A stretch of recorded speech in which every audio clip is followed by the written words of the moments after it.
आज उमर इलियासी इमाम कौंसिल के खुद मुख्तार एक शख्सियत है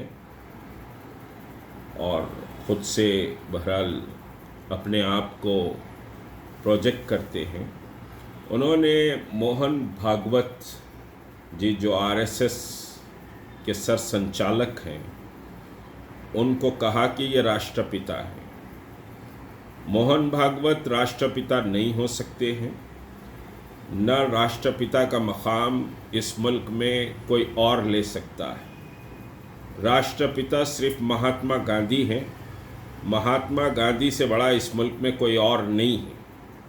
महात्मा गांधी के आइडियोलॉजी से इख्तिलाफ हो सकता है, लेकिन महात्मा गांधी के संस्कारों और महात्मा गांधी के स्ट्रगल, महात्मा गांधी के हिंदू मुस्लिम सिख ईसाई को एक नज़र से देखने का जो नज़रिया महात्मा गांधी ने देश को दिया, आज वो बर्बाद हो रहा है और उस बर्बादी के पीछे बहरहाल आरएसएस की आइडियोलॉजी है। हम इसको स्ट्रांगली कंडम करते हैं कि राष्ट्रपिता कोई नहीं हो सकता। मोहन भागवत या आरएसएस का सरबराह तो बिल्कुल ही नहीं हो सकता है।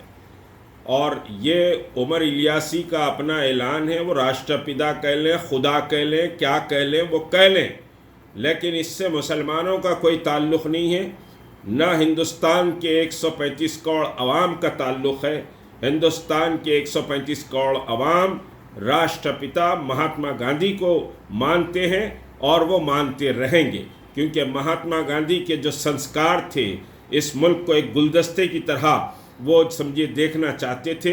उस वजह से वो राष्ट्रपिता बने, देश की आज़ादी के लिए उन्हें कुर्बानियाँ दी। बहरहाल राष्ट्रपिता जो उमर इलियासी ने कहा वो बदबख्ती है। बहरहाल ये ख़ुद समझिए कि जूते उठाने और चापलूसी करने से कोई मकाम हासिल नहीं होता। शुक्रिया।